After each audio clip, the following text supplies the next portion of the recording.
Muy buenas tardes, un gusto saludar a todos los miembros de la Asociación Mexicana de Investigadores de la Comunicación que el día de hoy se encuentran con nosotros participando en este que es nuestro 24º webinar dedicado a la investigación en comunicación. Como ustedes saben, la Asociación Mexicana de Investigadores de la Comunicación ha implementado este recurso formativo de interacción, pero sobre todo de encuentro con todos sus miembros para dialogar sobre todos estos temas que tanto nos apasionan en torno al mundo de la comunicación.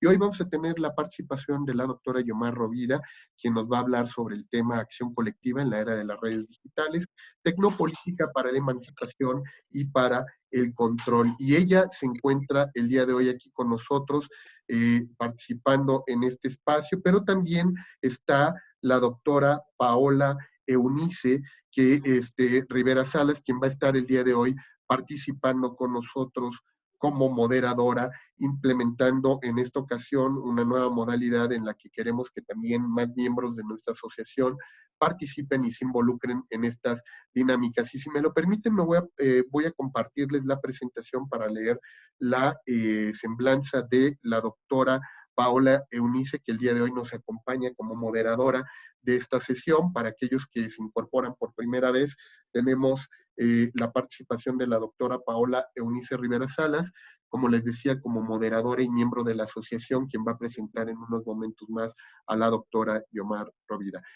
Paola Eunice es doctora en educación, maestra en educación superior de congrado cum laude por la Benemérita Universidad Autónoma de Puebla, es especialista en periodismo y ciencias de la información por la Universidad Europea del Atlántico, maestrante en comunicación por la Universidad Europea del Atlántico y licenciada en economía por la Benemérita Universidad Autónoma de Puebla con McGill University. Cuenta con más de 15 diplomados en educación y tecnologías de información en instituciones de reconocido prestigio como la UNAM, la Universidad Veracruzana, la Universidad Iberoamericana Puebla, ANUYESEP, el Tecnológico de Monterrey y PEP UNESCO. Ella también es profesora investigadora de la Facultad de Ciencias de la Comunicación de la Benemérita Universidad Autónoma de Puebla, allá en la UAP, y forma parte de la Academia de Facilitadores de la Escuela de Formación Docente de la UAP y del programa diploma del Bachillerato Internacional 5 de Mayo en esta casa de estudios.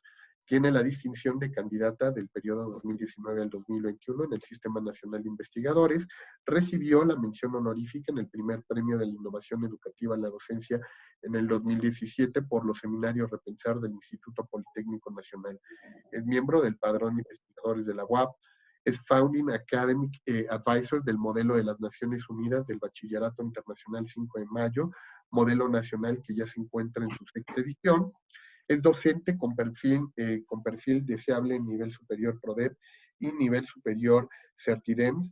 Ha impartido cursos, talleres, ponencias y conferencias en México y el extranjero relacionadas con su área de investigación. Es miembro de la Asociación Mexicana de Investigadores de la Comunicación, AMIC, y de la Asociación Mexicana de Investigadores y Profesionales de la Comunicación Organizacional, AMIPCO. Su línea de investigación es Educación, Comunicación y Tecnologías y se especializa en tecnologías de información y comunicación aplicadas a la educación y en la comunicación digital.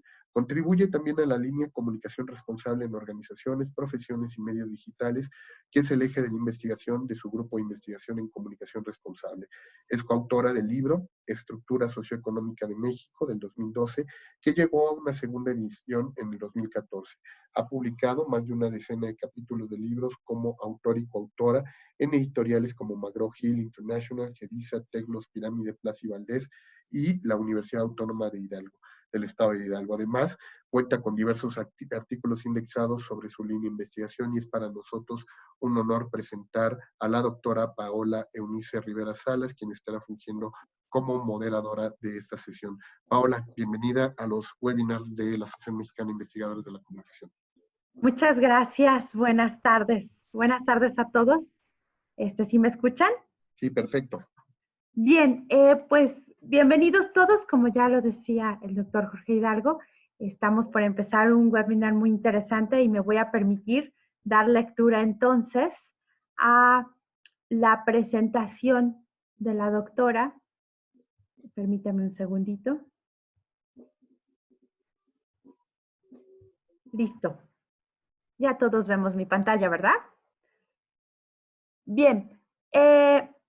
Vamos a comenzar entonces. Nuestra eh, participante del día de hoy, nuestra presentadora del día de hoy, que nos dará este webinar, es profesora investigadora de la Universidad Autónoma Metropolitana, plantel Xochimilco, es en la licenciatura en Comunicación Social y el posgrado de Comunicación Política.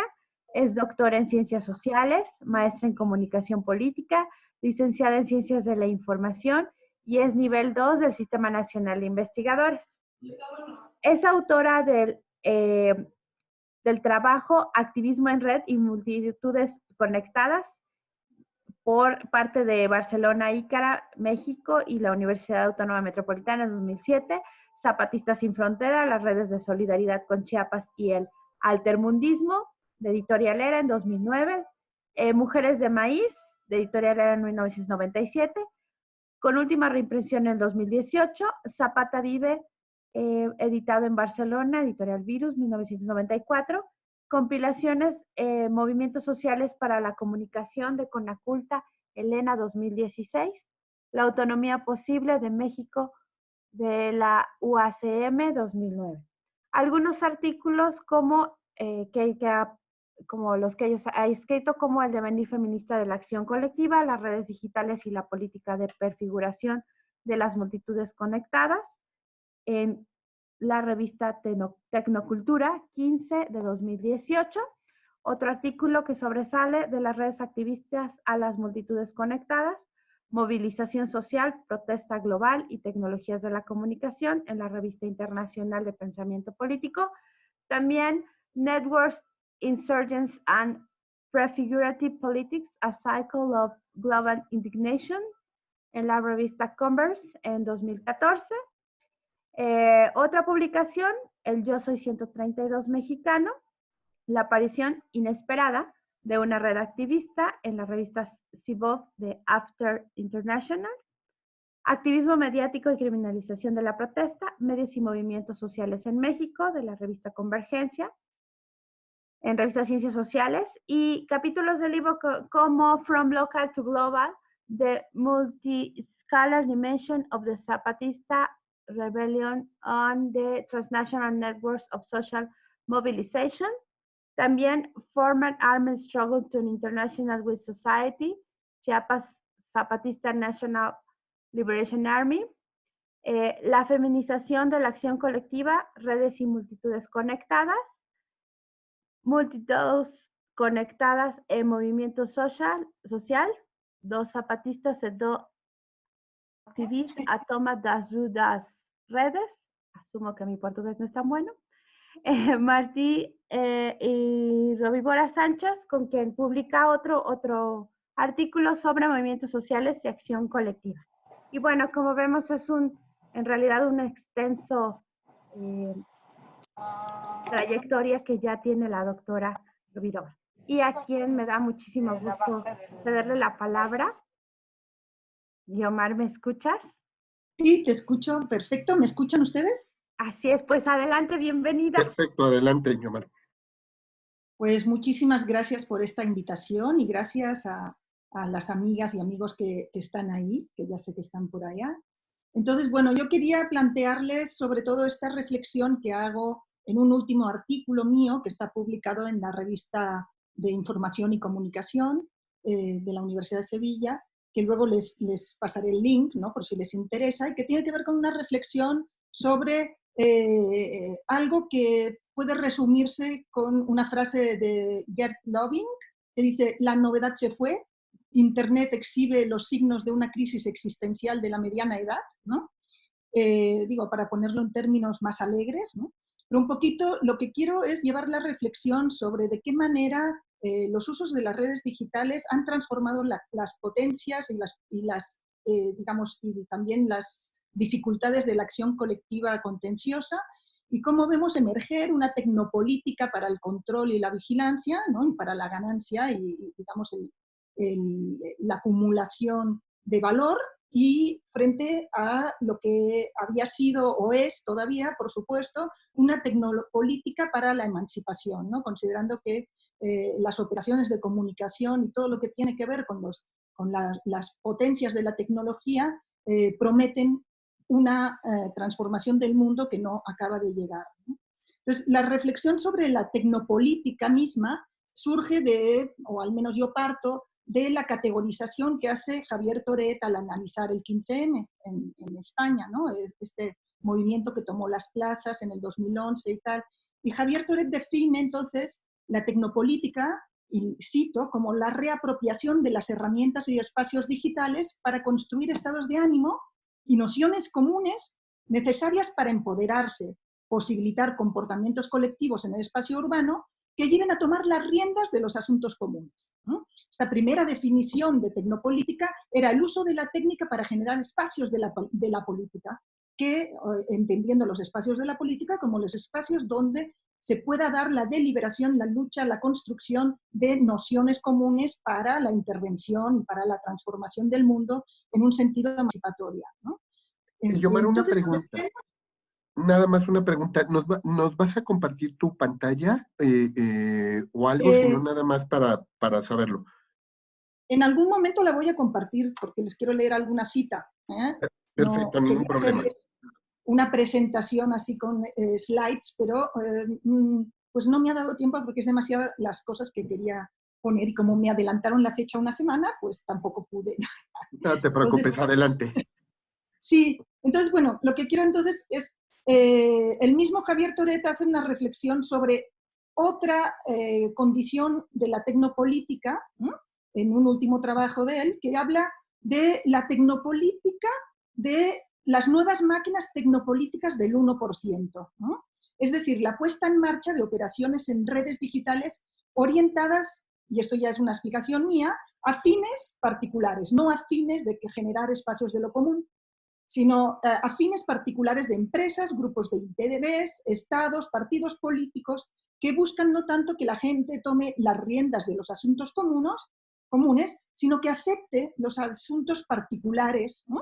Digamos, que benefician a otros. Tanto es la cesión de datos como la compra de un producto, el voto o el atrincheramiento identitario, ¿no? Que es promover políticas de extrema derecha.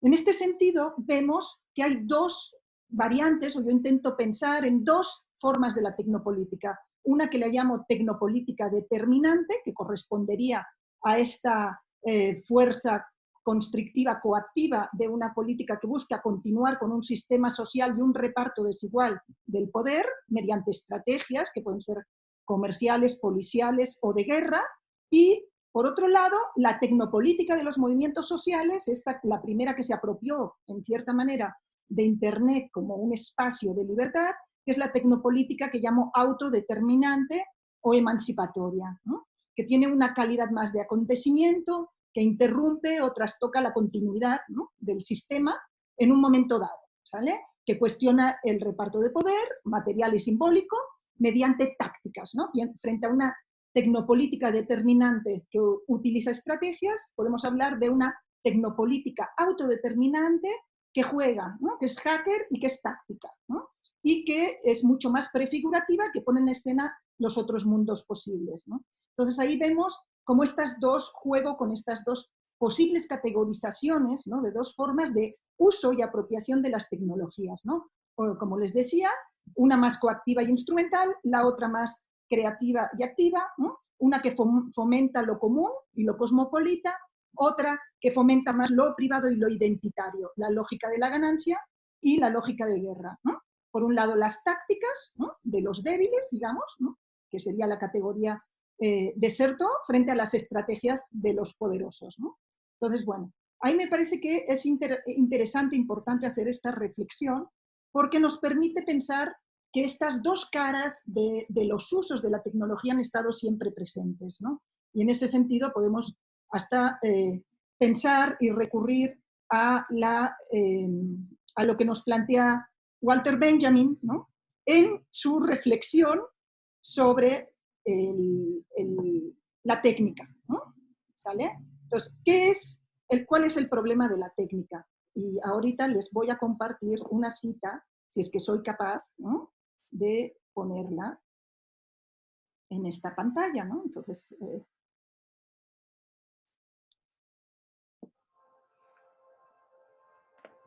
ay, no lo logro tú. No sé hacerlo. Compartir pantalla abajo. Compartir pantalla primero Ajá, y y le damos luego, clic. Y ahí te van a aparecer las opciones de qué es lo que quieres compartir. Eliges tu PowerPoint que querías comentarnos. sí. Bueno, pues me parece que no lo logro, no me deja. Estoy Ahí compartiendo está, la pantalla. Yomar. Ahí sí ya lo estamos por ver, nada más que hay que... Que no sé. exacto, ya, ahora sí. Listo. Lo que pasa que no me da la que... Bueno, yo les quería leer 2 citas de Walter Benjamin, y es: solo la guerra vuelve posible movilizar el conjunto de los medios técnicos del presente bajo el mantenimiento de las relaciones de propiedad. En este sentido, tenemos una técnica que nos posibilitaría otro mundo, ¿no? ¿Sale? Y solamente la guerra permite que el reparto del poder hoy en día se mantenga en esta desigualdad creciente. Y luego la reflexión sobre la técnica lúdica, que me parece importantísima para pensar y concebir lo hacker como una forma también de la política y de la tecnopolítica. Y les leo la cita de Benjamin: lo que guía la primera técnica, ¿no?, digamos la técnica capitalista, es la de una vez por todas, y en ella se juega o bien un error irremediable o bien un sacrificio sustitutivo eternamente válido. Lo que guía la segunda técnica, o sea, la técnica más hacker, lúdica, es en cambio el de una vez no es ninguna, y tiene que ver con el experimento y su incansable capacidad de variar los datos de sus intentos. El origen de la segunda técnica hay que buscarlo allí donde por primera vez y con una astucia inconsciente el ser humano empezó a tomar distancia frente a la naturaleza. En otras palabras, hay que buscarlo en el juego. Parece bien interesante pensar en esta dimensión de lo lúdico, de esta contracultura hacker que surge, digamos, apropiándose de esta vertiente de la segunda técnica, ¿no? Internet, ya lo sabemos, es fruto, por un lado, del auspicio militar en la creación de redes de computadoras para la defensa de Estados Unidos en plena Guerra Fría, y por el otro, no podemos olvidarlo, de los ideales libertarios de los jóvenes en los campos universitarios, ¿no?, de Estados Unidos. Y entonces, la contracultura hacker, ¿no?, levantó también una pasión, una dimensión, digamos, inapropiable de acceso a la información, ¿no?, y de reflexión sobre que la información tenía que ser libre, ¿no? En lugar de asumir la amenaza militar, los hackers, o digamos, esta primera cultura tecnológica de los hackers, creaba arte con computadoras, jugaba a descentralizar, ¿no?, a compartir, bajo la consigna, como dice Márgara Parilla, de manos a la obra, ¿no? Violar un poco los límites, jugar, gozar, ¿no? En ese sentido, me parece interesante rescatar como esta parte de la técnica lúdica y de la técnica hacker para entender todo el primer, o sea, los 90 en Internet, ¿no?, y todo el tecno-optimismo que pudiera aparecer durante, digamos, los últimos años del siglo pasado, ¿no?, y toda la reflexión que aparece sobre la posibilidad emancipatoria de Internet, que siempre fue con una reflexión consciente de que seguro que para algo estaban permitiendo ese espacio de libertad. Uno de los casos emblemáticos que yo he trabajado mucho y no puedo dejar de citar, de uso de Internet al principio de la extensión de la web y de la red, ¿no?, de los usos de la red para un movimiento social, es el caso Perdón, del SAP. doctora Rovira, ¿podrá prender su cámara? Porque no la vemos. No me digas. Sí, en Entonces la yo estoy parte de proyectando, abajo nos vale. puso eso, perfecto. Estamos perdiendo Ay, el paisaje. qué Listo, pena, adelante. tendríamos que practicar más. Bueno, entonces, como les decía, uno de los casos emblemáticos de primer uso de Internet para una causa social, que se vuelve una causa global, que logra tender una serie de redes de solidaridad y que genera nuevos marcos para la acción, genera marcos comunes, por ejemplo, en el tema del neoliberalismo como un problema global, etcétera, etcétera, es el caso del Ejército Zapatista de Liberación Nacional y la resonancia que encuentra en redes, ¿no?, y esa emergencia de una movilización más allá de lo que podría ser el espacio inmediato del lugar del conflicto o incluso del país donde está el conflicto. Este tema es bien interesante porque dentro de esa euforia y esta capacidad de apropiación de las redes para, ¿no?, construir un mensaje y, digamos, amparar una comunidad insurgente en ese momento y impedir lo que podía haber sido una guerra de exterminio en ese momento, ¿no?, también es un momento seminal para los estudios de defensa, ¿no? En ese caso, me parece bien interesante cómo el Pentágono encarga en los primeros años del zapatismo una investigación a su principal think tank, ¿no? La RAND Corporation, sí, sobre el tema del zapatismo, ¿no? Y cómo se construye en ese momento, o incluso desde un año antes, la idea de guerra de red, network, ¿no? Que me parece muy clave, porque es una forma de enmarcar los conflictos, incluso los conflictos sociales, de la nueva era, de la era digital, ¿no? Entonces, me parece que Arquila y Rumfeld dan las pautas en varios de sus trabajos de cómo combatir las redes, ¿no? Entonces, lo que estamos viendo es que ya desde el primer inicio de estas prácticas tecnopolíticas para la emancipación y para los movimientos sociales, hay un aprendizaje posterior, ¿no? Por parte de los aparatos de poder sobre qué está pasando y cómo se puede combatir eso. Y las claves que dan ahí Arquila y Rumfeld son clarísimamente eficaces hoy en día y implementadas hoy en día, ¿no? Lo que vemos es que hay una reflexión muy clara de que la nueva forma de conflictos en la era de la información es la guerra de red, ¿no? A la vez ponen en esa categoría de guerra de red tanto los grupos criminales y terroristas como las protestas sociales, que esto también es un tema bien especial y bien importante de pensar como tal, ¿no? En cierta manera, el imaginario de guerra de red es promovido también por toda la industria cultural, incluso lo adoptan, digamos, las izquierdas y los hackers mismos, ¿no? Con este juego de la guerra de las galaxias, etcétera, etcétera, ¿no? Y en cierta manera se crea este marco de las redes como un espacio de guerra. Y entonces también la RAND Corporation propone cómo combatir una red, ¿no? Cómo es la contraguerra de red, ¿no? Y entonces ellos lo dicen muy claro, ¿no? Hay como recomendaciones. Hay que crear organizaciones híbridas que mezclen hábilmente formas jerárquicas de control para mover redes, ¿no? Que permitan intervenir, contaminar, destruir, ¿no? Las redes. Ellos también advierten los riesgos de hacer esto de forma inadecuada son altos, ¿no? Dicen, ¿no? Y dice, en este tipo de conflicto los actores no estatales y transnacionales llevan ventaja, ¿no? Otra de las cosas que vemos es eso, ¿no? La ruptura de los contenedores estatales. El tema de lo transnacional aparece ineludiblemente a partir de las redes, ¿no? Las guerras de redes, según estos autores, ¿no? Otra cosa que señalan Rumfeld y Arquila, que me parece muy importante, es que dicen, los diseños en red implican una creciente amateurización del activismo militante, el terrorismo y la delincuencia, ¿no? Si se fijan, esta idea de lo amateur, que es una idea de lo hacker, del juego, ¿no? Del que ama lo que hace, es una idea muy fuerte de la tecnopolítica de emancipación, ¿no? Otra cosa que reconocen Rumfeld y Arquila en sus trabajos es que la información mediante la lógica de red es un modificador de fuerzas. Eso me parece también un tema clave, ¿no? Que estudian. La mutación, el salto de modo, ¿no? La contrainsurgencia puede ser un simple cambio de switch, ¿no? Luego lo veremos, este modificador de fuerzas, ¿no? ¿Cómo puede actuar en un sentido u en otro, ¿no? Y que nos lleva a la reflexión de que el juego nunca está determinado del todo, ¿no? Entonces, pues ahí vemos pues ese campo en que la acción colectiva va preparando, va gestando formas digamos, de emancipación, de crear espacios de lo común, de defensa de la diversidad, de plantear temas sociales, ¿no? Y por el otro, el aprendizaje de cómo combatir estas nuevas formas de la política emergente, ¿no? Emergentes. Y bueno, ahí también me parece importantísimo reflexionar sobre lo hacker, ¿no?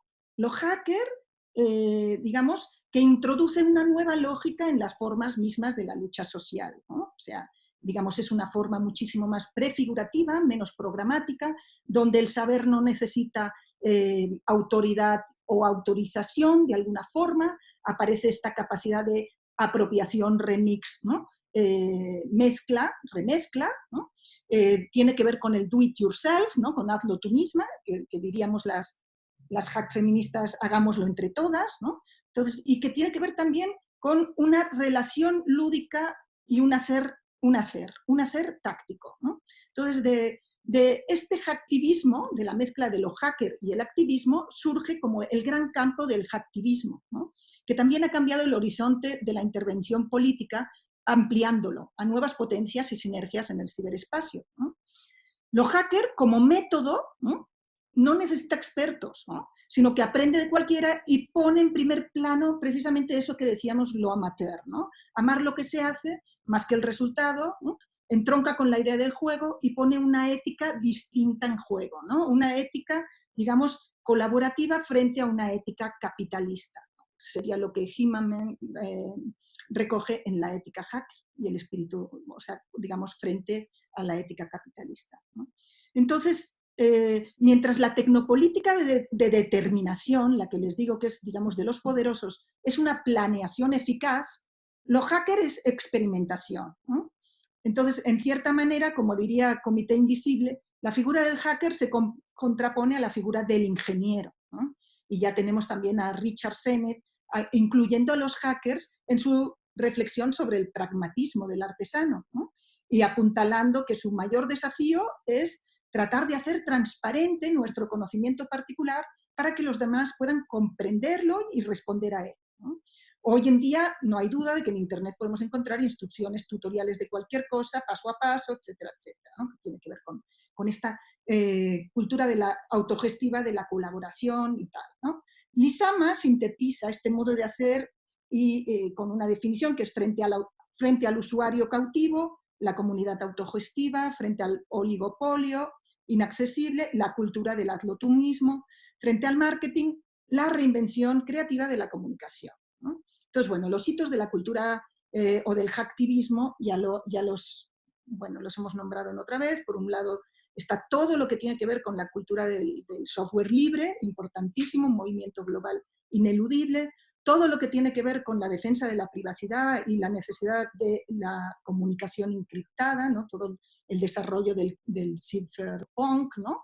Y de la necesidad de que el ciudadano pueda proteger sus comunicaciones y en cambio el Estado y el poder sea transparente, todo lo que tiene que ver con los filtradores, que es muy importante, todo el campo de filtrar lo que el poder oculta, ¿no? Y luego todo el inmenso campo del hacktivismo y de los colectivos hacktivistas que reflexionan sobre el espacio mismo de Internet o de las redes digitales como un espacio de intervención política. ¿Por qué?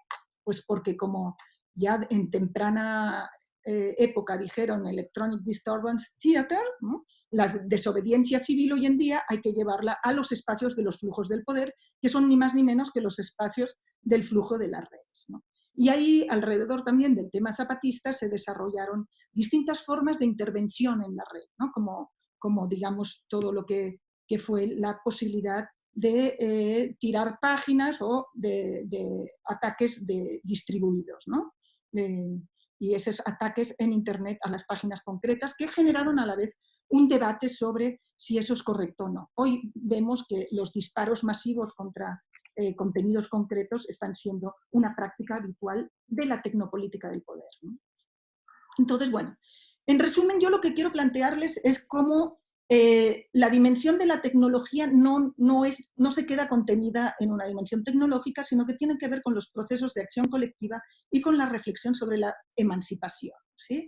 Los cambios más importantes que vemos que de las últimas décadas en cuanto a acción colectiva tienen que ver precisamente con estas nuevas formas de comunicación, ¿no? O las tecnologías de la información y la comunicación.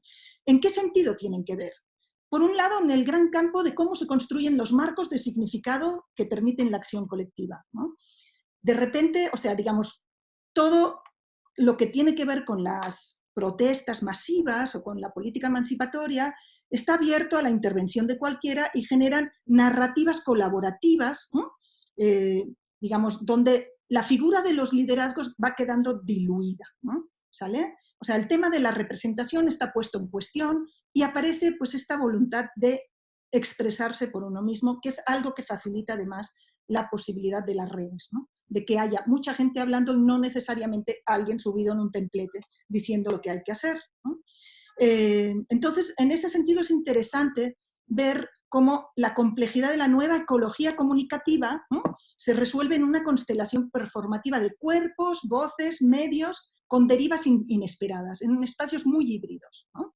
Y en ese sentido vemos también que esos espacios ya no son constreñidos ni a lo digital, ni a lo en vivo, ni siquiera están constreñidos a los espacios locales, sino que están a la vez multiplicados en los espacios de la comunicación, ¿no? Entonces, también podríamos decir que este proceso de utilización de las tecnologías mismas, ese proceso cyborg en que la tecnología se incorpora al cuerpo con los teléfonos inteligentes y con las plataformas de red social, también llevan las formas de la comunicación alternativa a otro nivel, ¿no? Y cambian los mitos de la protesta, se cuestionan los hábitos digamos, del falogocentrismo, ¿no? O sea, digamos, de la voz masculina, del protagonista heroico, de los programas únicos, ¿no? Y vemos, yo tengo una reflexión sobre un proceso de feministización mismo de la protesta, que tiene que ver con un devenir hacker también de la acción colectiva, un devenir hacker al que yo me refiero sobre todo como un hacer de las luchas sociales, digamos, hacer haciendo, ¿no? No necesariamente a partir de programas, sino una política más prefigurativa, más como irrupción de muchas voces que se va construyendo en el hacer, ¿no? Más performativa. Entonces esto me parece que es importante, ¿no? Cómo cambia, ¿no? También, digamos que en los marcos de significado, cómo se construyen los ideales normativos de la protesta, vemos que la red es también un elemento esencial en cuanto no nada más como una forma o un modo en el que se comunican, ¿no? Sino también como una forma de organización la más laxa, ¿no? La más laxa, y que permite una especie de convergencia de lo común, ¿no? Que ya no es necesariamente ni lo privado ni lo público, sino una esfera intermedia que politiza lo personal, ¿no? Y por eso digo también que hay un proceso de feministización de la política, en el sentido de que lo personal se vuelve político, uno de los lemas clave de la reflexión feminista. Entonces, me parece interesante estas vertientes, ¿no? Que tienen que ver también con los repertorios de la protesta, ¿no? Vemos como los repertorios de la protesta se diversifican. La acción se vuelve a la vez local y transnacional, ¿no? A la vez, actuar es comunicar de una forma profundamente imbricada. Se inventan formas sincronizadas, descentralizadas de actuar, ¿no? Cibernéticas y a la vez físicas, en enjambre, ¿no? O en aportación individual. Y hay formas de participación de todo tipo, digamos, desde la más atenuada de lo que podría llamarse slacktivismo, ¿no? Hasta la gráfica, la generación de narrativas vivenciales, la confrontación, la ocupación de las plazas, digamos, tenemos multitud de formas de acción que conectadas además, ¿no? Y la multitud conectada logra orientarse sola y es un laboratorio de encuentro de cuerpos e intervención simbólica en múltiples modos y escalas, ¿no? El tema también de la organización es clave, ¿no? Cuando vemos que aparecen estas autoconvocatorias que se viralizan, diversifican, ¿no? Y que de repente, bueno, son efectivas, a veces no, ¿no? También es importante ver cómo las acciones, las campañas se remixtean, se adaptan, formas locales de repertorios y se copian otros lejanos, la iterabilidad de las prácticas y la apropiación de modos de hacer, convive con los cuerpos y las experiencias más clásicas del estar juntos y de defender un espacio de vida en común, ¿no? Entonces, bueno, sí me parece importante esto, ¿no? Que ya las estructuras conectivas de los movimientos sociales no son estructuras estables, ¿no? Que tiene eso sus ventajas y sus inconvenientes, ¿no? Pero en cierta manera lo importante es abrirse del código de las protestas, ¿sí? Otorgando relevancia a la colaboración, la replicabilidad, ¿no? La meritocracia entendida como aportación a la comunidad y la escalabilidad, ¿no? Entonces, vemos toda esta potencia de la tecnopolítica de emancipación, pero también vemos cómo se ha ido desarrollando la tecnopolítica de determinación. Por un lado, podríamos abrir el campo del terrorismo, ¿no? Digamos, de los grupos, digamos, criminales terroristas y de la ultraderecha, ¿no? Por un lado, ya hemos visto que Internet ha permitido a las organizaciones, digamos, terroristas investigar, coordinar ataques, expandir el alcance de su propaganda a nivel global, reclutar, ¿no? Comunicar a simpatizantes internacionales, ¿sale? Solicitar donaciones, aumentar su visibilidad pública, ¿no? En foros de chat que sirven también para comunicarse, y para reclutar y para expertos que contestan preguntas, ¿no? Y podemos hablar, incluso hay trabajos que hablan de una ciberyihad, ¿no? Que ha pasado a la ofensiva, ¿sí? En el sentido que no esperan tanto que ya llegue la gente a sus páginas, sino que se buscan ya individuos en sus sitios de red social, ¿no? Como lo hacen también los pedófilos, y se diseñan estrategias para targets muy concretos, ¿no?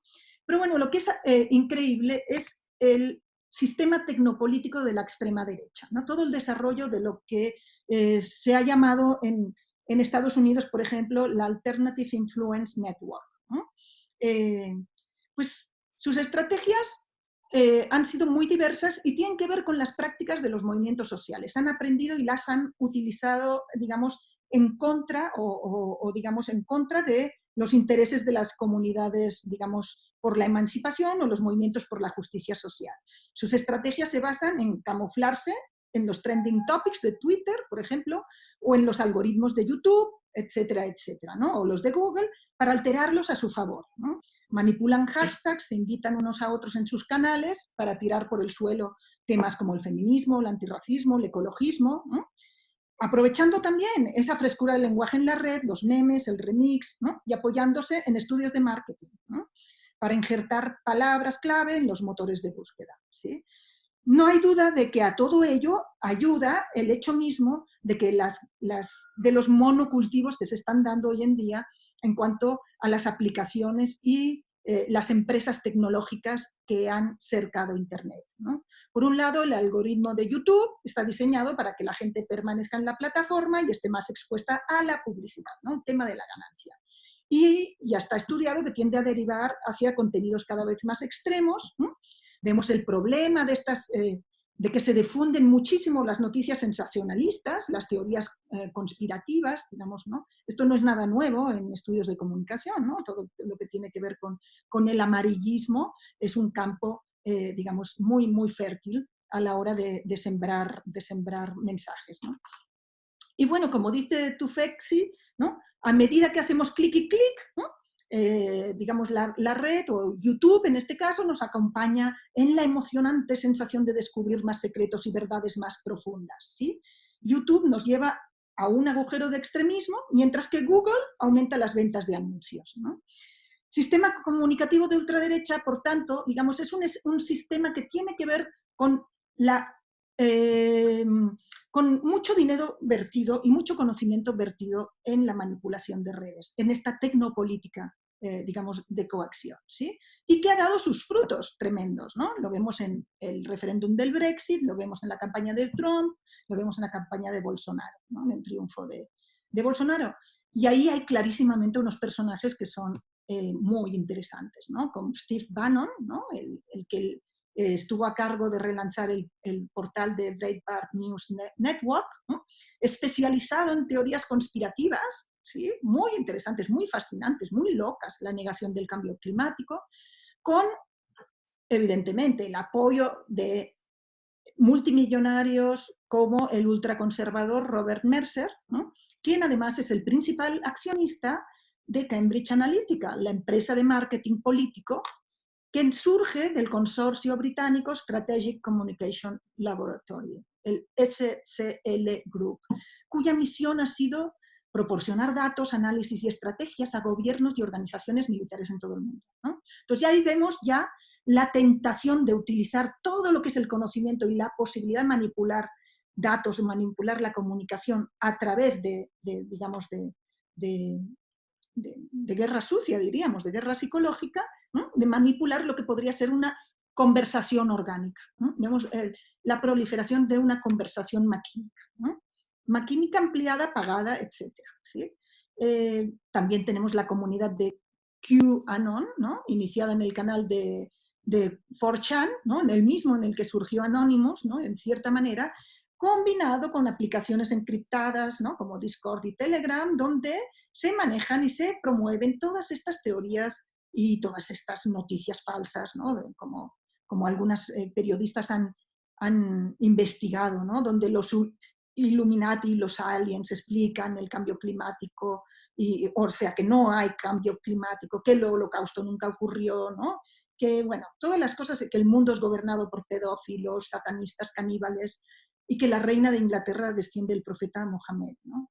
Entonces, bueno, para la tecnopolítica de determinación, tener un objetivo definido, pocos escrúpulos e invertir mucho dinero es garantía de éxito, ¿sale? Inyectar narrativas de conspiración en los movimientos, ¿sí?, les permite inclinar las redes que ya existen en dirección contraria, combinar hashtags de las campañas virales, ¿sale?, del activismo, para alterar su dirección política. Entonces ahí vemos como toda esta ruido que está apareciendo, ¿no? Y además que vemos pues, la proliferación incluso de terminología para explicar todo esto, ¿no? Que es la idea de posverdad, las fake news, ¿no? Y toda esta reflexión sobre qué, ¿no? De qué manera nos informamos, de qué manera reaccionamos, cómo las emociones están en primer plano en estas plataformas tan inmediatas donde nos exponemos públicamente o donde sentimos que tenemos que intervenir y donde parece que juguemos no tanto a escuchar, sino a jalear a nuestro propio equipo de fútbol, ¿no? Como dice Tufekci, ¿no?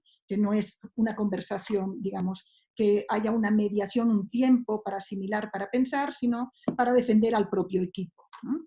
Lo que construye estas burbujas de afinidad promovidas por los algoritmos, etcétera, ¿no? Estos protocolos que en el fondo nos encierran en conversaciones moduladas o modulables, ¿no? Sin embargo, a pesar de este panorama tan terrorífico, vemos el florecimiento de algo tan alucinante como es la ola feminista contra las violencias machistas en todo el mundo, ¿no?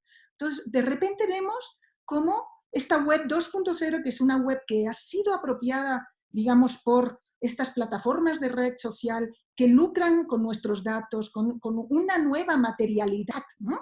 Que es, digamos, la de los big data, que se puede vender, se puede almacenar, se puede manipular y se puede usar, ¿sí?, desde el poder y desde lo comercial, ¿no?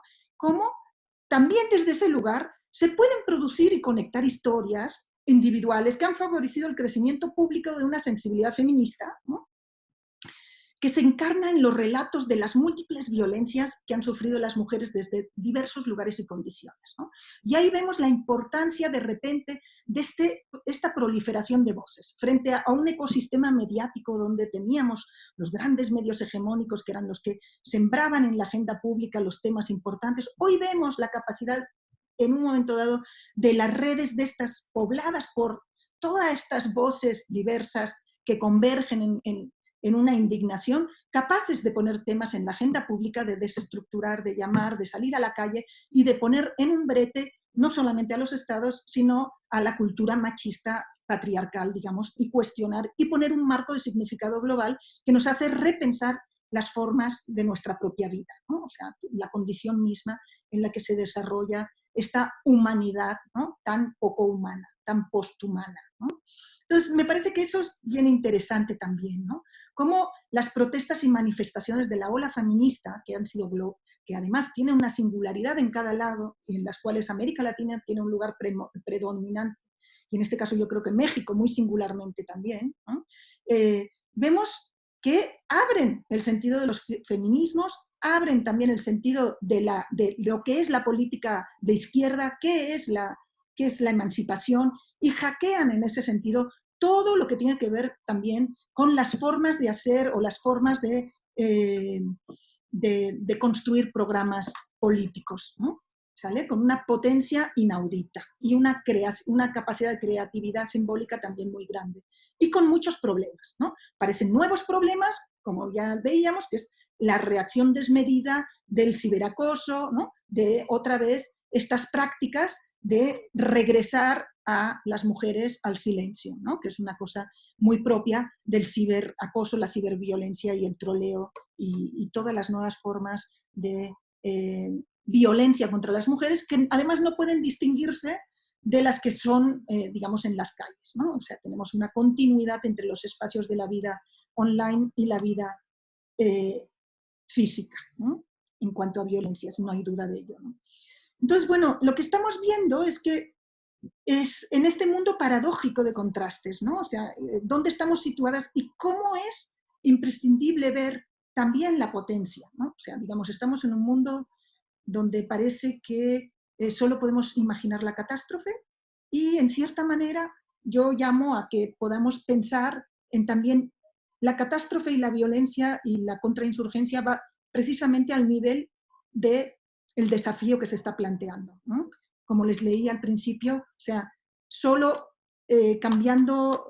con guerra se puede mantener este estado de cosas, de una precarización brutal de la vida y de una expulsión masiva de personas, de sus formas, de sus tierras y de la vida misma, de la biodiversidad misma, digamos, con una catástrofe, digamos, ecológica de alto nivel, ¿no? Entonces, ¿qué ha pasado en todo esto, ¿no? ¿Qué papel ha tomado el tema de la guerra? La guerra como el gran elemento, yo creo, dinamizador de un capitalismo esclerótico, ¿no? De un capitalismo financiero que es capaz de sembrar escasez en un momento donde la abundancia de veras permitiría otro pacto, ¿no? Otro pacto con la naturaleza, otro pacto con la vida, ¿no? Entonces, ya ahí es bien interesante ver cómo las redes son tan ambivalentes, ¿no? O sea, las redes, en un libro muy interesante que se llama La guerra en 140 caracteres, Patrick Carcos, ¿no?, explica que las redes son tanto centrípetas como centrífugas, ¿sale? En ese sentido, las redes no hacen nada, ¿no? Hacen lo que hagamos con ellas, ¿no? Entonces, así como permiten unirse a muchos, y él lo analiza en el caso de Mubarak, ¿no?, en Egipto, ¿no?, también pueden magnificar los conflictos sectarios de manera inaudita y dividir, ¿no?, y dividir eternamente, ¿sale? En ese sentido, este cambio de modo que ya anunciaban Rumfeld y Arquila, ¿no?, que es el peligro de las redes, pueden cambiar de modo, también es un cambio de modo que puede ser inducido. ¿Cómo se puede combatir un movimiento, ¿no? Un movimiento, una multitud conectada, una capacidad de agenciamiento, digamos, emancipador? Pues también, ¿no?, divide y vencerás, ¿no?, en cierta manera, sembrando la desconfianza, etc., ¿sí? Entonces, es bien interesante también cómo desde... hay unas investigadoras de la Universidad de Oxford, todo esto lo pueden encontrar en mis textos, sobre todo en el último artículo, muestran que las cibertropas, ¿no?, los estados han creado, y es un texto del 2018, han creado cibertropas como unidades militares que dependientes del gobierno, ¿no?, y que de veras están pendientes de la comunicación digital y sobre todo previniendo, en aras de la guerra contra el terrorismo, previniendo qué narrativas se están usando en las redes, ¿no? Entonces, esto es bien inquietante, igual como la proliferación de la comunicación estratégica, ¿no?, que se vende para, sobre todo, ¿no?, los procesos electorales. Entonces, bien curioso, porque no nada más es los países más autoritarios los que están, digamos, al frente del control de la red y de la vigilancia, la cibervigilancia, sino que son los procesos electorales los que aceitan de forma creciente las técnicas para intervenir todo tipo de redes, ¿no?, como ocurrió con WhatsApp en las elecciones de Brasil de 2018, ¿no? Entonces, ahí vemos cómo este mundo paradójico nos presenta que las redes, ¿no?, o sea, las redes, la tecnología de la comunicación, ¿sí?, ha pasado a ser una tecnología que se vuelve generadora de escasez, de violencia, y en lugar de abrir espacios de interlocución, también abre espacios de vigilancia, de apropiación capitalista y de, digamos, anulación de las posibilidades de transformación, sobre todo de las relaciones de propiedad en este mundo, ¿no?, de lo que podría ser el reparto de lo sensible, ¿no?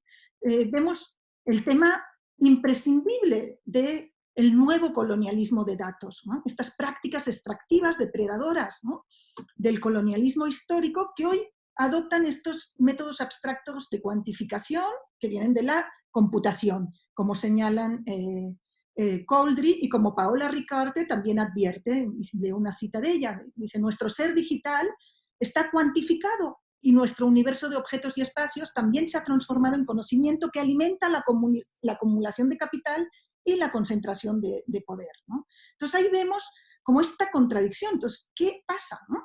¿Qué pasa con esta posibilidad que nos abría la red de la autogestión? ¿Qué pasa con esta posibilidad que nos abría la red de la colaboración, de la relación de unos con otros, del peer-to-peer, ¿no? Cuando vemos que lo que está proliferando es estas empresas intermediarias que se apropian como monocultivos y matan, ¿no? Digamos, la diversidad misma en la red y que son jugosos negocios. Y como decía Tom Godwin, ¿no?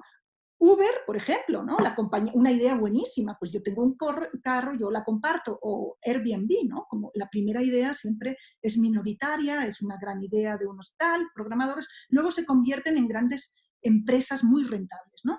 Uber, la compañía de taxis más grande del mundo, no posee vehículos. Facebook, el propietario de medios más popular del mundo, no crea contenidos. Alibaba, el minorista más valioso, no tiene inventario. Airbnb, el mayor proveedor de alojamiento del mundo, no posee bienes inmuebles, ¿no? Y a la vez, ¿cuál es la capacidad destructora de estos monocultivos, de estos jugosos negocios, digamos, que a lo que llevan es a una precarización absoluta de las vidas y a una dinámica de expulsión, ¿no? Digamos, en todo sentido, ¿no? Expulsión de la diversidad y de las posibilidades de la vida, ¿no? Entonces, bueno, yo quisiera acabar no con un relato así absolutamente tenebroso, sino con una reflexión de qué ha pasado con Internet, ¿no? Como les decía en este momento, ¿qué ha pasado, ¿no? Y bueno, y ahí quiero contestar un poquito algunas de las frases que les quiero leer, ¿no? Por un lado, una de las mayores expertas, muy interesante, antropóloga, Gabriela Coleman, que ha analizado Anonymous, dice, a Internet le ha pasado lo que ocurrió con la radio, que tuvo un impacto tremendo en la difusión de ideas progresistas revolucionarias, pero también fue increíblemente importante en el desarrollo del fascismo. En más de un sentido podemos decir que ha habido una contrarrevolución reaccionaria en el uso de las redes y las herramientas digitales, ¿no? No podemos contradecir a Gabriela Coleman porque tiene toda la razón, pero mi reflexión sería, ni la radio fue responsable del fascismo, ni las redes lo son de la contrarrevolución actual, ¿no? Los medios son mediaciones, Internet es un remedio, es una convergencia de muchos medios, formatos y lenguajes y a la vez es un fármaco, ¿no? Una medicina, un veneno, según cómo se emplee y, y en qué dosis. Lo que ocurre es que la tecnología hoy en día tiene dueño, se investiga, se implementa y se despliega en el pancapitalismo, yo diría en el mundo donde la máquina de vapor real de lo que está ocurriendo es un capitalismo financiero desbordado, ¿no? También podríamos reflexionar con Wendy Brown cuando dice que la izquierda y también las reflexiones de la izquierda sobre la tecnología está atrapada en una estructura de apego melancólico a una cierta cepa de su propio pasado muerto, cuyo ánimo es fantasmal, cuya estructura del deseo es retrógrado y punitivo, ¿no? Entonces, bueno, ¿qué onda con eso, no? Con este apego melancólico, ¿no? Con esta capacidad de piensa mal que acertarás, ¿no? O piensa la catástrofe, que eso de veras que es más fácil y más probable de que ocurra, ¿no? Pero por otro lado, o sea, ¿qué onda? ¿Por dónde estará entonces, ¿no? El apagón tecnológico? La red es simplemente, o lo que ocurre en la red, es simplemente el reflejo de lo que ocurre, o digamos, es parte de lo que ocurre en el mundo, ¿no? Internet está en el mundo, las redes sociodigitales son parte de este mundo de dominación, ¿no? Entonces, eso es lo que me parece que es clave también entender, que no le podemos pedir a la red que cambie, ¿no? O sea, me parece imprescindible luchar por la neutralidad de la red, luchar por regular estas prácticas monopólicas, esta capacidad, digamos, de generar ganancias tan astronómicas y esta vulneración tan bestia a la privacidad de los ciudadanos, digamos, que se ha desarrollado como una nueva arma del capitalismo, una renovación de los procesos de acumulación, ¿no? No podemos pensar en cambiar la red sin cambiar esa estructura de poder, ¿no? Sin cambiar las relaciones de propiedad, sin hacer que, digamos, los ciudadanos, las personas, tomemos decisiones comunes sobre los usos de la tecnología, ¿no? O sea, sobre los usos de los datos, sobre el desarrollo de la inteligencia artificial. Tiene que haber procesos democráticos, acordados, políticos, no solo económicos, que tomen las decisiones. Eso es lo que nos está ocurriendo, ¿no? Las decisiones no son políticas, ¿no? Las decisiones son económicas y además dependen de ese capital financiero que mueve hoy en el mundo y que no tiene alma, ¿no? Son esas formaciones predatorias que en cierta manera pasan por encima de los estados que son simplemente instrumentos muchas veces de estas formaciones predatorias capaces de legislar a nivel global a golpe de clic, ¿sale? Con toda una serie de personas y personajes y saberes, todo el saber técnico y todo el saber jurídico y todo el saber puesto ahí, ¿no? En la manipulación y en la extracción y la concentración de los bienes, ¿no? En ese sentido, me parece que es muy importante entender que solo puede cambiar Internet si cambiamos el mundo. Me parece que es un reto tremendo, pero a la vez también quiero llamar a una reflexión optimista, ¿no? Y no optimista en el sentido absurdo de decir, bueno, ¿no? O sea, todo va a ir bien. No, ¿no? Y piensa positivo. No, no me refiero a ello. Me refiero a que seamos conscientes de que nunca hemos sido tantos y tantas y nunca hemos sabido tanto, ¿no? Y nunca hemos podido conectarnos y compartir tanto, ¿sale? Entonces, a ver si la inteligencia conectiva, la capacidad de generar ese cambio de modo, ¿no? Digamos que desde la contrainsurgencia, desde esa tecnopolítica de determinación, han logrado en las redes, ¿no? Ese cambio de que sean un espacio de comunicación y de deliberación pasen a ser un espacio de violencia, un espacio de constricción, ¿no? ¿Tal? ¿Cómo lograr ese cambio de modo también, ¿no? Claro, eso lleva a una reflexión última que quiero hacer. Mientras más precarizada esté la vida material de todos nosotros, más precarizada será nuestra respuesta comunicativa a todo nivel. Cuanto más aislados, por pobres, por jodidos, por no representados, por humillados, ¿no? La humillación, ¿sale? También más difícil y más vulnerable va a ser este mundo a el auge de las estrategias de las extremas derechas, ¿no? Entonces, Galloway y Tucker hablan del exploit, ¿no? De encontrar estos fragmentos de software, fragmentos de datos, secuencia de comandos, ¿no? Utilizadas con el fin de aprovechar una vulnerabilidad del sistema. Entonces, ¿cómo alterar esa ontología de la red por la cual el fallo en la red es un cambio en su topología? Por ejemplo, de una red centralizada a una red distribuida, ¿no?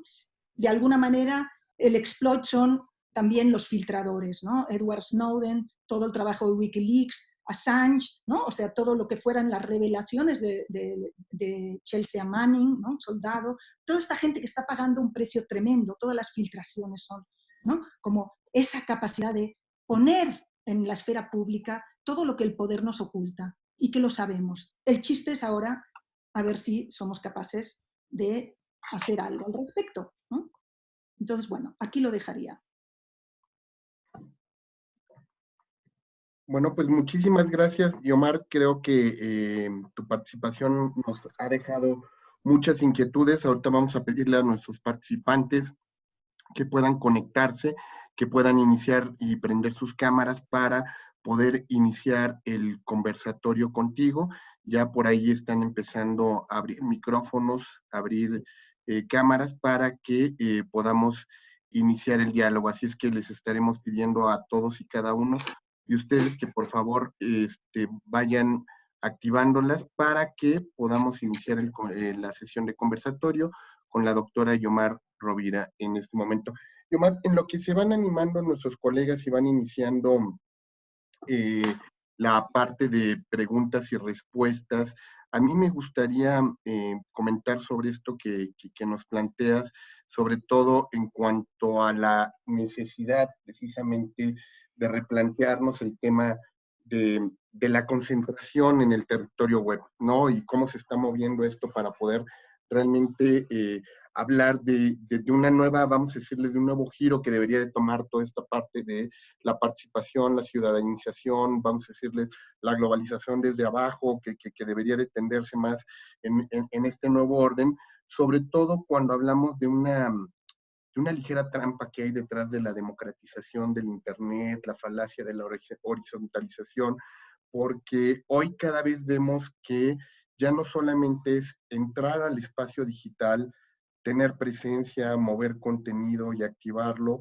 porque como bien tú lo decías, cada vez implica una alfabetización mayor, ya no en el contenido de la web, sino en el código de la web, ¿no? En lo que está en la infraestructura de la web.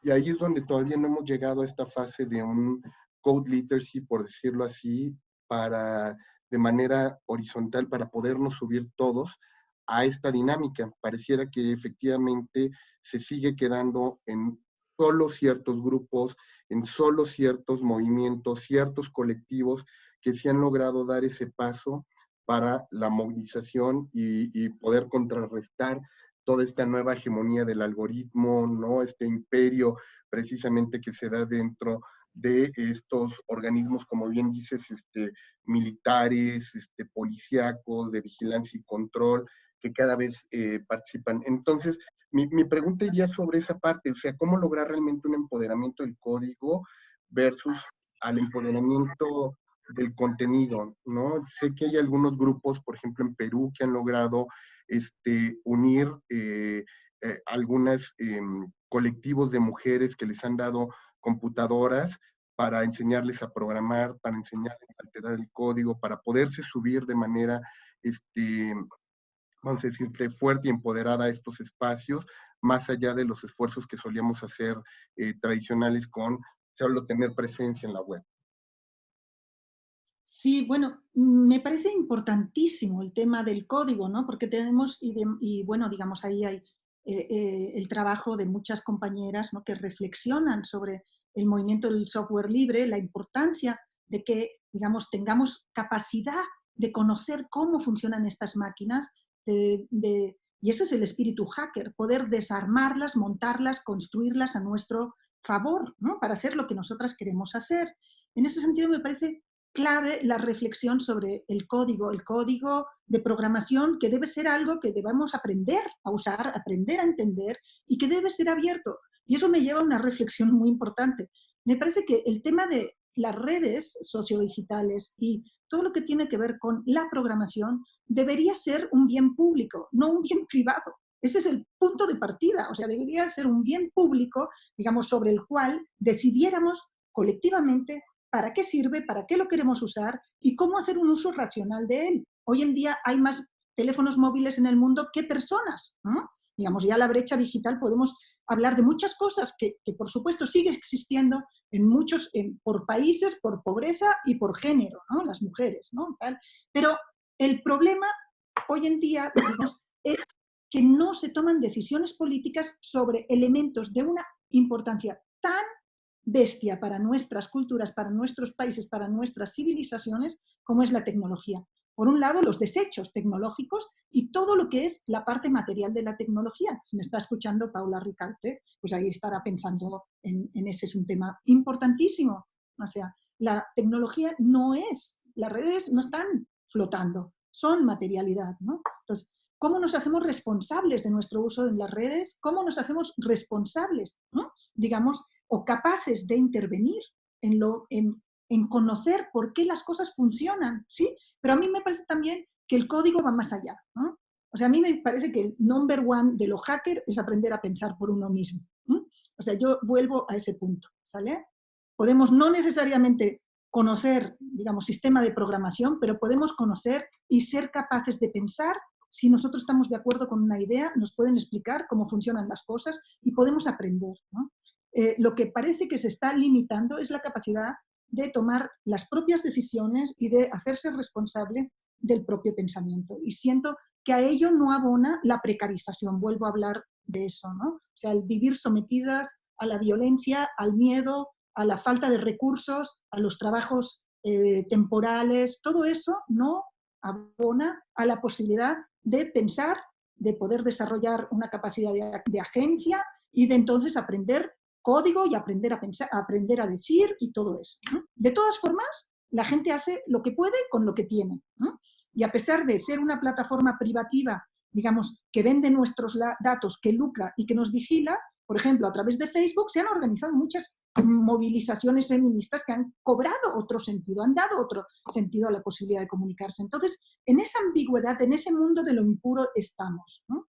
Entonces, muy difícil, como te digo, pensar la solución si no es pensando en cómo vamos apropiándonos públicamente de estos espacios que están regidos por el poder de lo económico, ¿no?, que está tomando decisiones sobre nuestras vidas, sobre nuestros jóvenes y sobre nuestros niños del futuro, ¿no? Entonces, y sobre nuestro entorno, porque digamos, estamos también en la reflexión sobre el antropoceno, ¿no?, que es imprescindible hacerla, ¿no?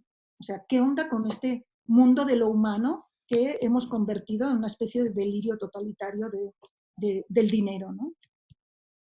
Y que además cada vez lo vemos más en términos también de los controles gubernamentales, ¿no? Este intento de crear una segunda pista por parte de Rusia, la separación de otros internets en otros estados, otros países, ¿no? Que también pues se ve cada vez más no solamente el control corporativo, sino el control gubernamental del espacio, como bien decías, que podría ser Internet como un espacio público, pues cada vez vemos un espacio más controlado y vigilado. Pues Sí, bien, o sea, por un lado tenemos el control gubernamental, digamos, de países autoritarios, pero por otro lado tenemos, o sea, las empresas que no las controla nadie, ¿no?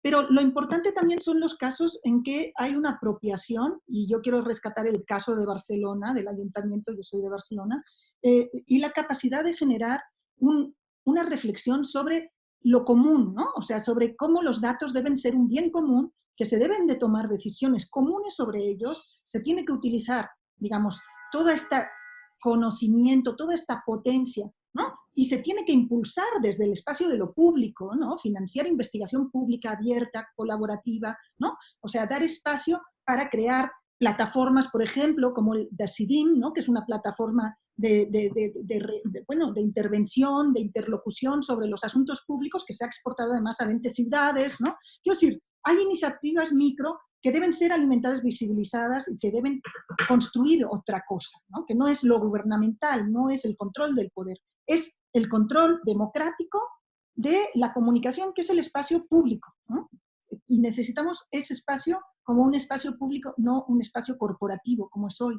Entonces yo ya digo, bueno, pues algún día tendrá, vivimos, o bueno, no vivimos, ¿no? Cárdenas puso la expropiación petrolera, yo estoy esperando la expropiación de Facebook, que es muy poco, pero bueno, juguemos a, también otra cosa, juguemos a imaginar, ¿no? Porque si no estamos en un mundo muy, muy amargo, ¿no? Y somos capaces de muchas cosas. claro. Me parece interesante, doctora Rovira, esto que nos plantea, porque al final tiene que ver nuevamente con esta visión del amateur que nos has venido señalando. Pero bueno, te voy a leer una pregunta que tenemos aquí en el panel para ti, de parte de una participante, de Leonarda, nos dice, ¿qué papel juegan las empresas de telecomunicaciones como América Móvil, Telcel, ahora que se discute la neutralidad en México? ¿Cómo nos afectan las barreras económicas y comerciales que se quieren imponer a través de las empresas proveedoras de servicios de Internet que condicionarían el libre tráfico de contenidos, el acceso a nuevas aplicaciones, contenidos y servicios, lo que implica una menor diversidad y pluralidad en Internet? Sobre todo ahora que que el IFT publicó unos lineamientos en favor del mercado y de las empresas y no de la libertad de expresión. Bueno, o sea, yo concretamente de las empresas así no te puedo hablar, o sea, ¿qué más me gustaría que ser experta en todo ello? Yo soy experta en movimientos sociales. Lo que sí Perdón, Rovira, te perdimos en imagen. Si pudieras volver a acomodar tu cámara. ¿Sí? Ok. ¿Me tienes ahí? Ya, listo. Adelante, perdón. Sí, no. Lo que me parece importantísimo es que estamos ante un reto tremendo, ¿no? Tenemos unos poderes que no se les ha puesto rienda, que son todas las empresas tecnológicas y todo lo que se ha generado alrededor de las mayores empresas, el imperio GAFAM, ¿no? Que le llaman, que es Amazon, Facebook, Google, Microsoft, ¿no? Y Baidu, Tencent, Alibaba en China, ¿no? Tenemos todas estas prácticas comerciales monopólicas específicas de la era digital que socavan la privacidad, la apertura y la competencia en la web, ¿no?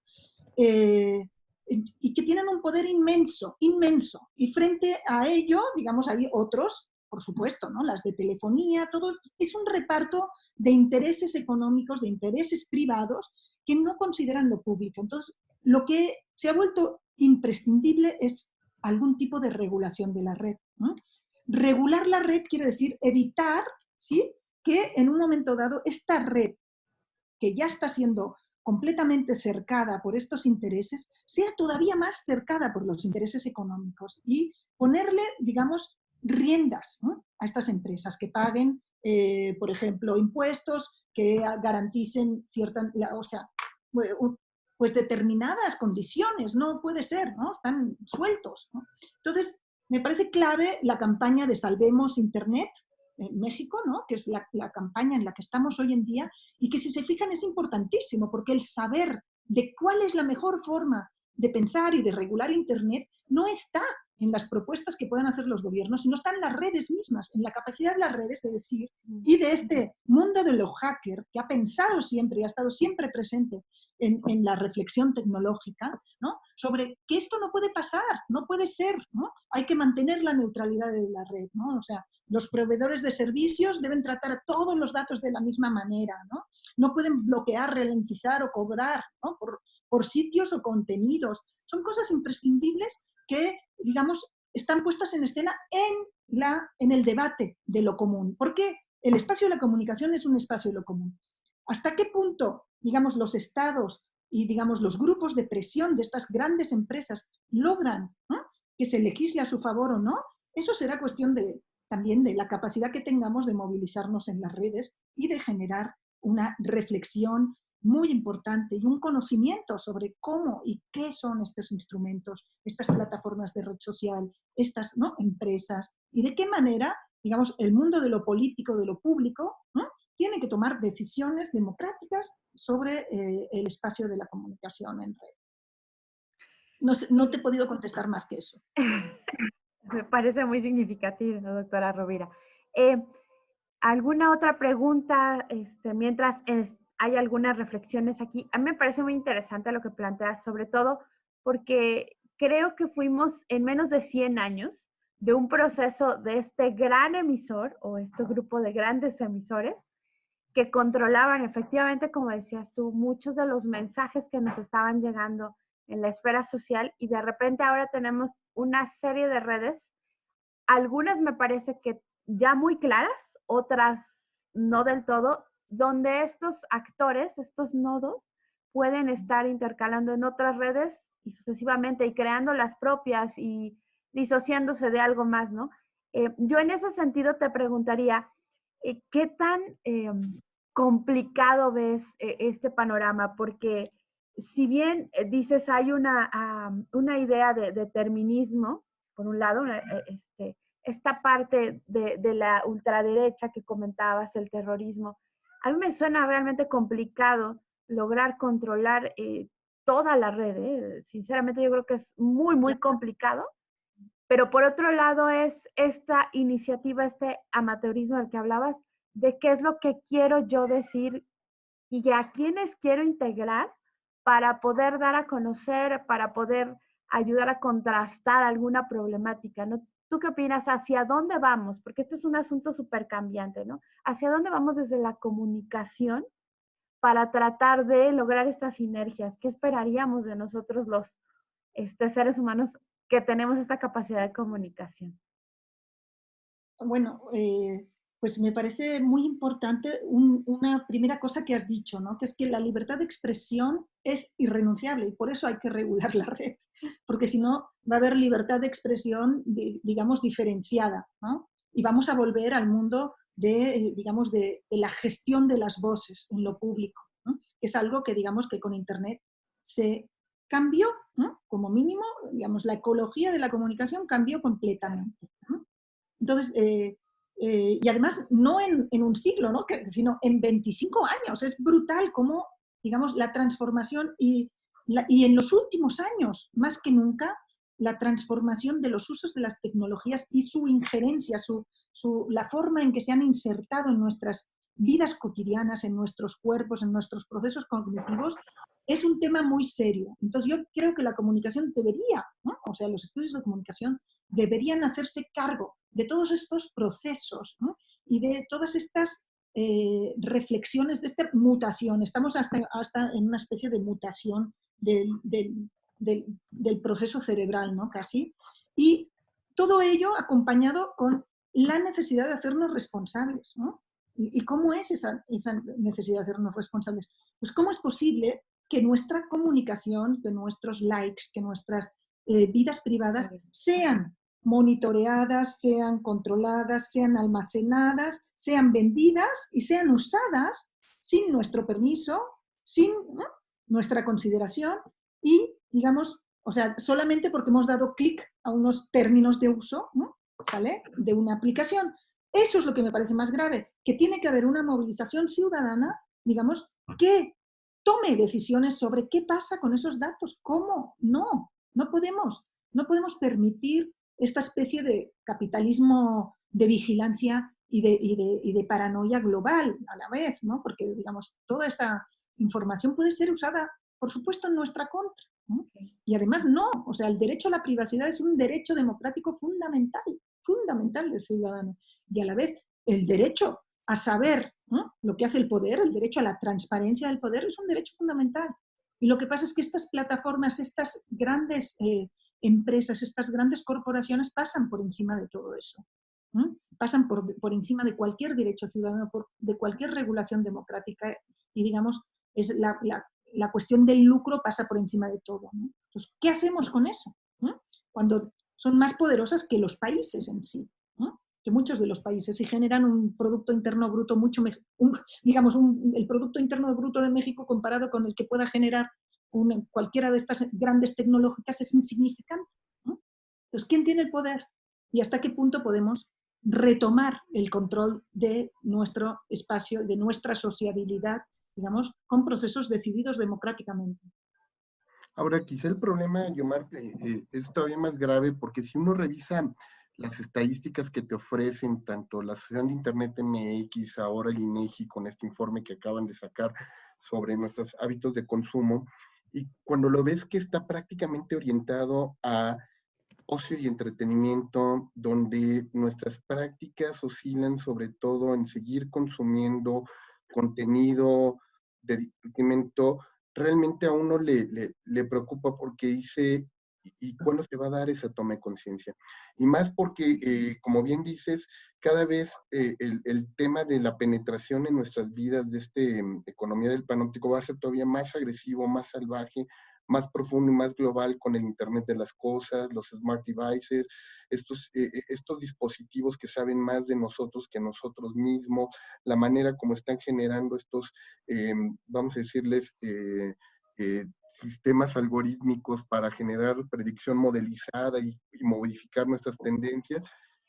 Y lo peor es que cuando le preguntas a la gente si está consciente de ello y si va a tomar alguna determinación en su vida en función de la manera como están interviniendo en su vida privada, y la respuesta es no, ¿no? Y uno le sorprendería, porque como que estamos más preocupados en algún momento porque intervengan en nuestro perfil, en nuestras redes sociales, para ponernos un anuncio de algo que no nos gusta, y no tanto preocuparnos en por qué están interviniendo en nuestro espacio, ¿no? O sea, porque si me pusieran publicidad de algo que me gusta, pues no me molestaría tanto, ¿no?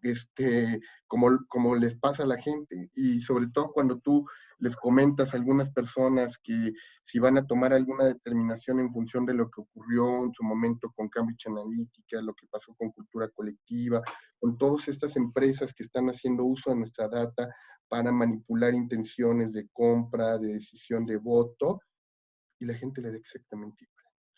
Entonces, ahí es cuando de pronto uno le preocupa, porque dices, ¿qué tanto realmente estamos logrando hacer conciencia en el ciudadano común sobre esto, cuando en el fondo realmente seguimos viendo que solo se sigue utilizando este espacio que podría ser poderoso para ocio, consumo y entretenimiento? Bueno, digamos, dentro de lo que podríamos reflexionar sobre incluso los estudios de recepción, pues yo no tengo ningún problema en que la gente utilice Internet para entretenerse y para el ocio. Me parece, ¿no?, que es una práctica, digamos, de consumo cultural, de las más habituales y tal. Lo que sí hay un problema es en que, digamos, la gente, y vuelvo a lo mismo, al sustrato material en el que nos desenvolvemos, ¿no? ¿A qué educación tenemos? ¿Qué capacidad de generar espacios de pensar dentro de las mismas escuelas?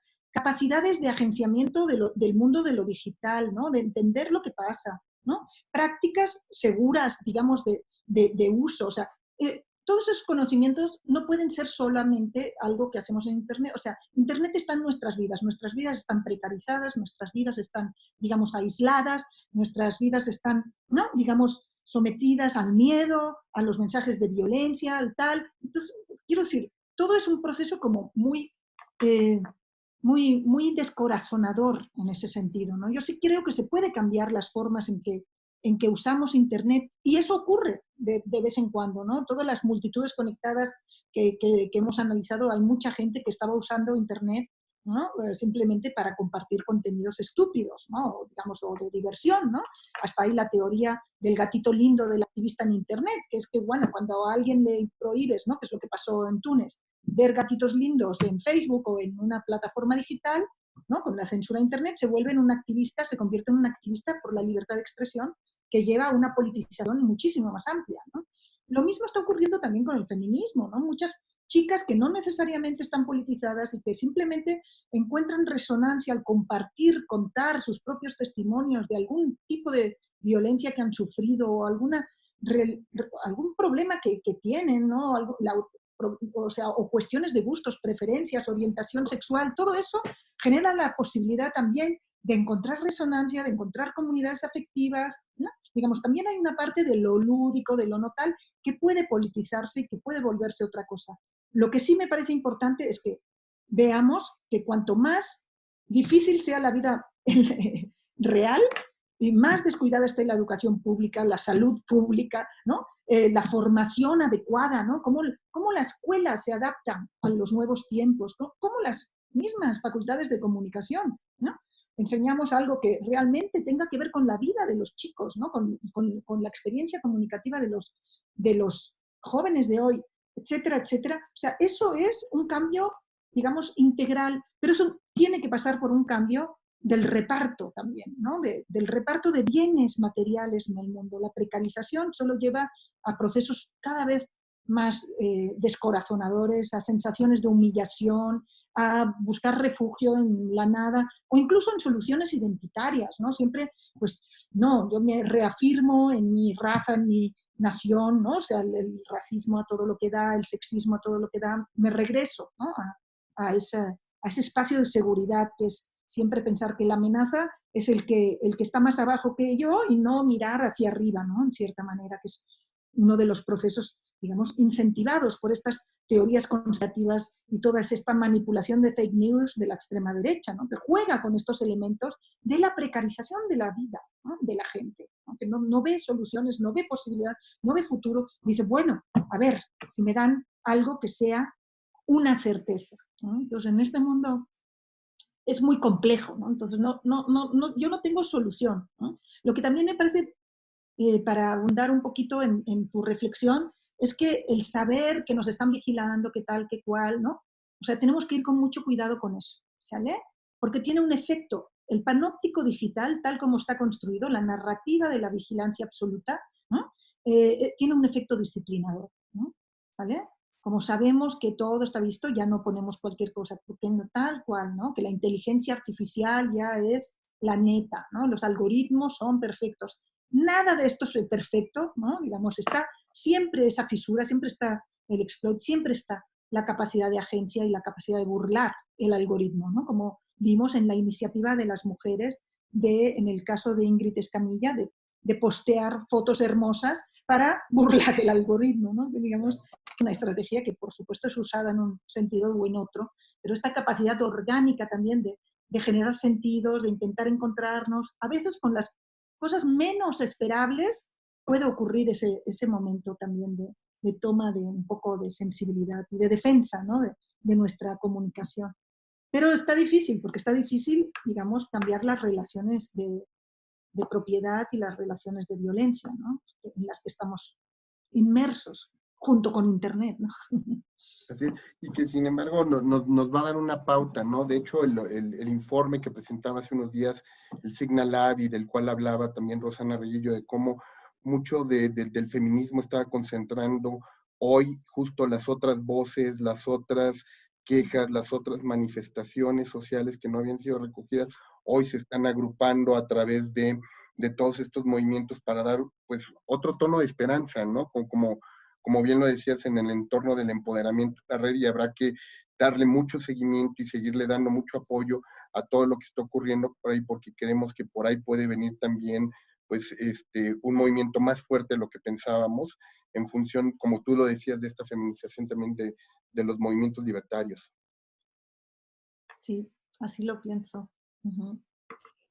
Si me pueden permitir unos segundos, tengo aquí una pregunta de Miguel Ángel, la está articulando, pero tiene problemas con su internet, entonces nos pidió un poquito de tiempo. Mientras, me permito leer el comentario de la doctora Paola Ricard. Dice que muchísimas gracias por la presentación, que estuvo fantástica, y nos agradece por la moderación. También Fermín nos agradece, dice que es su primer webinar, no tiene mucho que preguntar, pero es su primer acercamiento.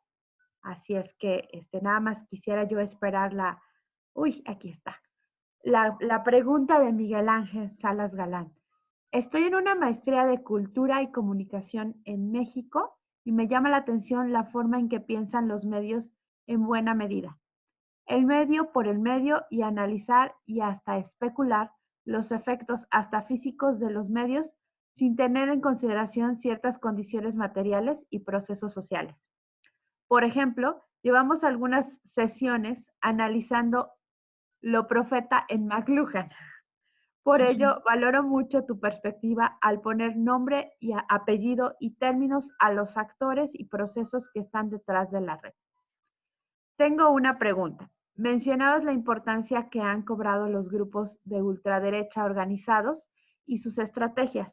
Sin embargo, no todo lo paranoico ni todo el rechazo violento en redes sociales contra movimientos sociales viene de personas necesariamente organizados como grupos de ultraderecha. Entonces la pregunta es, ¿qué procesos crees que alimentan la circulación de estos discursos de odio? Adelante. Wow. No, buenísimo. Pues muchísimas gracias por tu pregunta, me encanta, me parece muy, muy interesante y muy rica, ¿no? Lo primero que dijiste, pues es así, ¿no? Es terrible porque suele como aislarse el medio, cuando el medio es ya nos lo decía Martín Barbero, los medios son mediaciones, en este caso hipermediaciones, o sea, en una complejidad brutal además, híbrida, ¿no? O sea, digamos, donde ya lo in situ es online y es on live, ¿no? Que es otra terminología que quería mencionar haciendo referencia a Fernanda Briones, ¿no? Que es una hack feminista que trabaja el tema. Entonces, ¿cómo es posible que no tengamos la capacidad de ver que digamos que todo lo que pasa en los medios es algo que nos está pasando, ¿no? Digamos que nos pasa también en la vida, y más en un medio tan distribuido de tantas voces, tiene que ver con las vidas personales de cada, y de las condiciones materiales y de las condiciones políticas y de las condiciones, como diríamos, de humillación y de violencia a las que estamos sometidas y sometidos, ¿no? Entonces, eso me parece brutal. Tienes toda la razón, no solamente es la extrema derecha abreva precisamente digamos, y impulsa y aceita todas estas voces que son voces, digamos, que hablan desde el resentimiento, desde la humillación, ¿no? Digamos, no hay nada que aceite más, ¿no? Un discurso, digamos, hostil ante cualquier cambio, ¿no?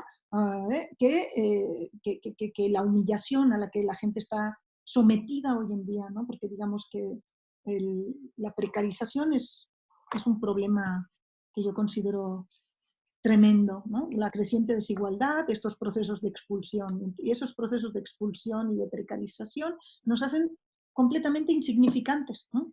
Y lo más terrible para un ser humano es ser completamente insignificante, ¿sale? Entonces, al menos significar algo, ¿no? Significar algo, aunque sea la hostilidad ante cualquier tipo de cambio, es, digamos, cavar una identidad propia, ¿no? Y bueno, entonces, pues sí, es una cosa tremenda, ¿no? Cómo eso crece, ¿no? Por eso te digo, ¿no? Si no pensamos, si no hay educación pública, si no hay prácticas de socialización, si no hay espacios en los que podamos salir a correr, a pasear, a no sé qué, no sé cuántos, ¿no? Tengamos de alguna forma garantizado el sustento o la posibilidad de tener un trabajo más o menos decente, etcétera, etcétera, pues, ¿qué onda? ¿Qué nos queda? Sino, o la rabia que estalla como indignación, que pueda articularse de una forma política, o si no, la voluntad de creer en cualquier cosa y cualquier teoría conspirativa y cualquier propuesta, digamos, así que que sea volver a una especie de origen, núcleo duro, ¿no? Tal. Y bueno, también eso, hay una parte de las redes que fomentan la posibilidad del anonimato, del troleo, ¿no? De jugar al hostigamiento, etcétera, etcétera, y contaminar la comunicación, etcétera, etcétera. ¿Sí? Pero cuando es orgánico, todavía, digamos, de alguna manera se autorregulan. Y a la vez tenemos que automodular nuestra intervención en redes, que es otro tema muy serio que tendría que ser abordado también como parte de esta alfabetización digital, ¿no? O sea, cómo usamos, cómo nos conectamos, cuánto lo usamos, ¿no? Y hasta qué punto generamos espacios de conversación o espacios de hostilidad, ¿no? Bien, pues muchísimas gracias, doctora Rovira. Un último comentario que nos hizo llegar Ileana Cruz. Agradeció por la presentación y dice textualmente, es lo que necesitaba en estos tiempos negros y al mismo tiempo llenos de esperanza en las colectivas. Saludos a todos. Bien, pues me parece muy interesante todo esto que hemos mencionado y un poco la reflexión de no se trata un tanto de la herramienta, sino qué hacemos con ella, ¿no? Y qué es lo que estamos haciendo con toda esta capacidad de socializar contenidos, hacer estas redes, ¿no? ¿Para qué vamos a usar realmente esta capacidad ahora que tenemos, que la estamos viviendo en los últimos años? Nos toca a nosotros hacer estas reflexiones y efectivamente no tenemos todas las respuestas a todo lo que viene, ¿no? Pero al final, como académicos, como sociedad, tenemos esta obligación de entrar en procesos reflexivos para tratar de dar estas respuestas y establecer algunos cursos de acción desde nuestra trinchera, ¿no? Bien, agradezco también la presencia de Fermín, de Edgar, que también nos acompañaron, Fabiola, y pues no me queda más que cerrar este webinar denominado Acción Colectiva en la Era de Redes Digitales, Tecnopolítica para la Emancipación y para el Control. Muchísimas gracias a la MIC por organizar este webinar. Gracias, doctora, y le doy la palabra al doctor Jorge Hidalgo para que nos entregue sus reconocimientos a la doctora. Y bueno, pues efectivamente un poco en ese tono, como bien lo dice Paola, Yomar, nosotros queremos agradecerte en nombre del Comité Ejecutivo Nacional de la Asociación Mexicana de Investigadores de la Comunicación, este reconocimiento hoy virtual, esperemos que próximamente te lo podamos dar de manera física, y nuestro más sentido agradecimiento, sobre todo por esta videoconferencia Acción Colectiva en la Era de las Redes Digitales, Tecnopolítica para la emancipación y para el control. Fue un honor para nosotros tenerte el día de hoy dialogando. Como sabes, habrá muchos que nos van a seguir de manera offline también en la versión on demand y a través de la página de la MIC en unos momentos más, que se estarán conectando seguramente al estreno que haremos en nuestro canal en YouTube. Yomar Rovira, muchísimas gracias por habernos acompañado el día de hoy. Muchísimas gracias a ustedes y ha sido un placer poder estar ahí y poder compartir estas ideas. Solamente decirles que si alguien quiere leer el texto en el que me he basado para esta ponencia, pues que lo tiene disponible libre online y que está en la Revista Científica de Información y Comunicación número 16. Y seguramente por ahí lo estaremos socializando también nosotros para que puedan seguir la reflexión, el diálogo y el encuentro contigo, Yomar. Muchísimas gracias. Y yo también quiero agradecer el día de hoy a la doctora Paola Eunice Rivera Salas, quien nos acompañó en esta presentación como moderadora de la conferencia virtual de la doctora Rovira. Muchísimas gracias, Paola, por este primer ejercicio también donde tuvimos a alguien que no era parte del comité ejecutivo en la llevando la moderación, y esperemos que más miembros también se incorporen. Gracias, Paola. Gracias. Gracias, Paola. Muchas gracias por tu excelente moderación. Y a la Muchas MIC por la gracias. invitación. Y bueno, pues nosotros queremos cerrar este conversatorio invitándolos para que la próxima semana nos acompañen.